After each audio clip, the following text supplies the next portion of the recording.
All right, welcome to Camiba Gallery and to our exhibit, Lorena Morales, Imperfect Home.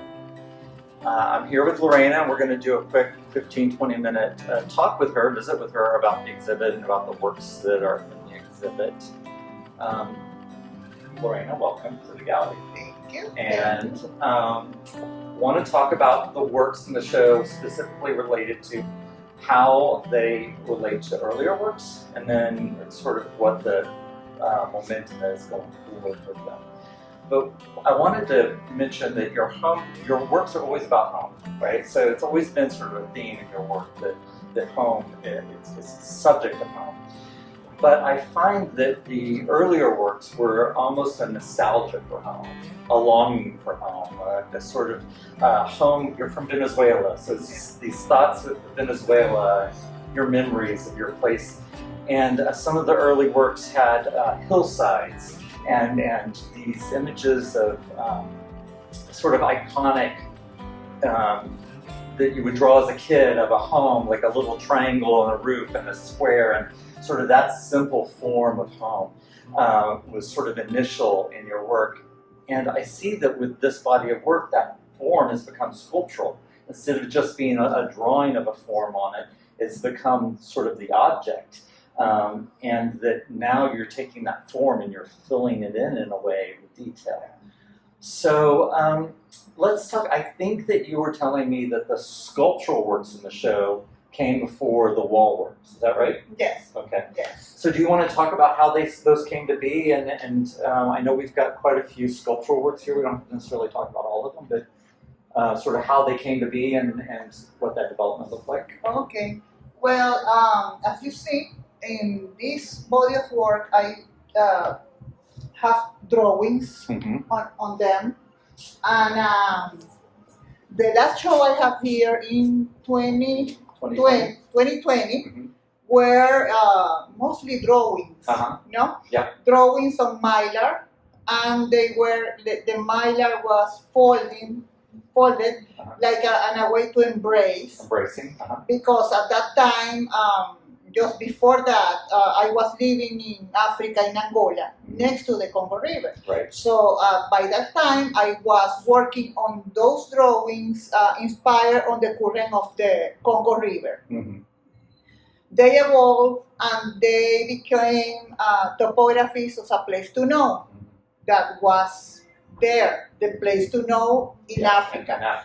Then pandemic came, and then coming back home in Houston and get confined at home, then they evolved to the topographies of a place to know that was now my home, my house, living in it with the people that we get there. That we were at that confined time together. Exactly. At that time, we were 7 people confined together. So all the dynamic, all the experiences that came after, they were new for me. So I was like rediscovering this space that I thought I knew. So after that, I keep working on this series while confinement. Then, of course, now that we are free, finally, I keep going with that. So all the series after my return refers to these topographies of a place to know. That is the reason I decided to build these sculptures, keeping the drawings. Because in this case, each drawing, a sculpture refers to emotions. I don't want just to talk about the shape of the house. Right. My idea is to go more in deep about emotions, like in a metaphorical, psychological way to talk about home.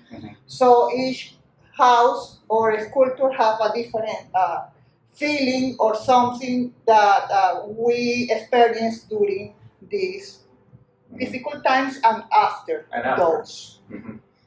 And so they are like a different series, and then later we will talk about that.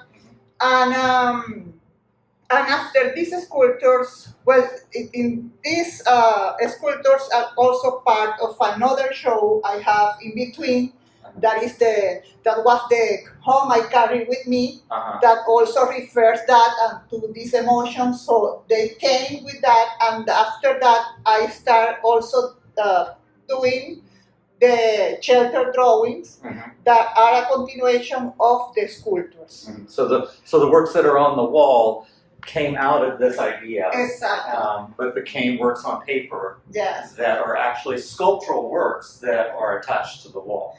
Yes. Yeah. So it's like going from 2D and a half to 3D, and then going back to 2D and a half, right. Kind of. Yes. Yeah. Well, let's stick with these for a minute and talk about. So I want to point out a point that you had made, or highlight a point that you just made, that these now are talking a lot more about home as a psychological place and an emotional place, but not necessarily a nostalgic place. Not necessarily looking back in the past as this is the home that I long for, that I miss. But more of this is a home as an experience that I've had, or a home as an experience somebody else has had. Exactly. And trying to articulate that emotion via this form, but with the way that you approach it, or the way that you're detailing it out. Yes. Right? So this particular piece, what's the title of this one? This is I Wish You Were Here, and this was the first one I built from this series, and this came during the pandemic. I did this one at the beginning of, end of 2020, beginning of 2021, and at that time, the pandemic started coming close home, and then we start losing people and family and friends that they were closing to. So it's that okay, it's like that maybe the necessity to be with them. Okay, I wanted you here. So it's not only about the mourning of losing someone, it's also about the separation, the physical separation. Because of course I have my mother, I have family in Venezuela. So this sense of separation, of impossibility to meet with them, was more realistic, more vivid. Yes. More vivid. Yeah. So that is the reason I need, to build it a way for me to go through to these emotions. And then they were, of course, they are the sad emotion, but they are also the joyful and happy emotions. So I did a series. They were another ones that I did, the Home of Joys. They were that one that is refers to nature, and it's how because pandemic we value more nature, and we kind of adopt nature as another home for us, that we build it because we need. That was our escape from this confinement. And also in that one, the one hanging is about domestic violence, and because I also noticed that during the pandemic, the domestic violence increased. Of course, because they were confined with the people you get there, and not only toward women, also toward kids, also or family members. So for me, that was important also to tell something about that. And my idea was to have the house look innocent, with the pink color, look somebody is having a happy life. But in reality, it's the violence. It's the red inside with this thread that talk about this terror, these moments that they are experiencing. Right. I think it's very successful, and when you get up close, you really do appreciate that there's the red on the inside and the pink on the outside. So you see the subtleties that maybe you don't see from a distance. and the fact that it sort of it hangs and turns and makes it a little uneasy.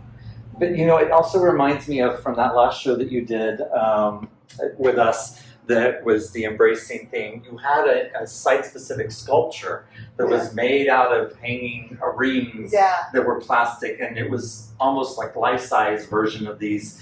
So I see this continuation of those things as well. And the mark making that was on that piece also carries through. And I also think it's interesting how you've got some of these pieces have this lined pattern, and then on these lines of color, you've got your mark making or your drawing that's happening. And then other ones like this one, it's more the organic shapes, also with the line making that's happening on them. And so then all that carries through to these wall works. So you've got the very organic ones with the organic lines, but then you've got these thread ones that mimic the straight lines that are painted all over there, but it's made out of thread instead to repeat that sort of patterning. So I love this connection that connects all these different pieces together.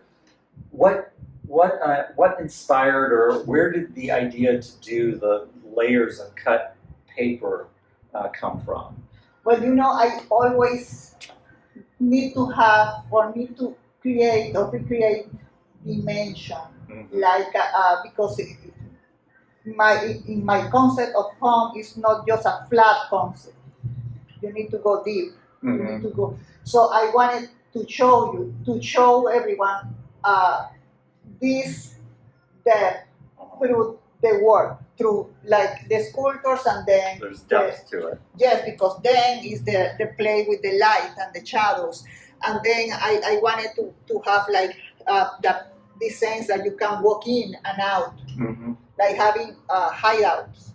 That and maybe these are called shelters. And my idea is like going. But shelters is like you as a shelter, you looking that space within yourself where you feel safe.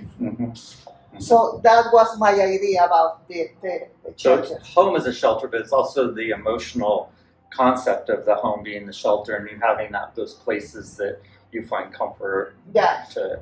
Yes, and also that could happen also because happy memories or places or kind of.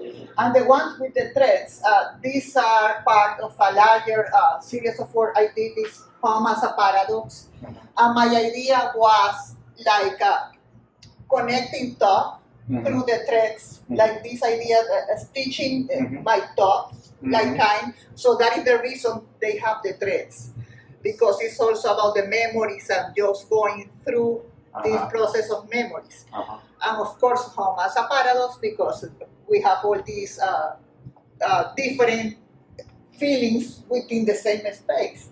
We can be happy, but we can have anger at the same time on the same place. So it's talking a little about that. Okay, great. And I also like it, the thread, the idea of sewing is a domestic idea, right? That it's something you do as a domestic sewing. So you're stitching in these ideas of and it's also this repetition that I also driven by. Like I need this repetition that help me also to go through my thoughts. Like it's a meditative process for me. So the lines, they do like the similar as the stitching do. Yeah, this is the same kind of the repetitive pattern. Yes. And it's also what is happening with the larger houses. Like this way of showing kind of a stitch, connecting them, the spaces the together. stitching them together. Yeah. And then that ties to this piece, which is a site-specific piece for the show, and it's you've painted a shelter onto the wall. And then you've started your repetitive mark-making process, but you're leaving it for everybody else to finish. Yes. Right? Yes. So I need everybody to help me to finish. So this piece will be changing throughout the show. I'm excited about that. I'm excited to see how different marks And I like the idea that it's an imperfect home. You Yeah. know, the idea that people don't have to be perfect lines up here. No, It's about exactly. everybody bringing their selves and where their they are, homes. in their homes here. Then and just leave Love it that. here. Great. Is there anything else that you wanted to make sure that we talked about? I think we've got everything. Yeah. Very good. Well, thank you, Lorena, for sharing your works with us and for this exhibit. And thank everybody else for watching. The exhibit is up through May 21st, so if you're seeing this before then, go ahead and come by the gallery and see the exhibit and make your mark on the imperfect house. Thank you. Okay.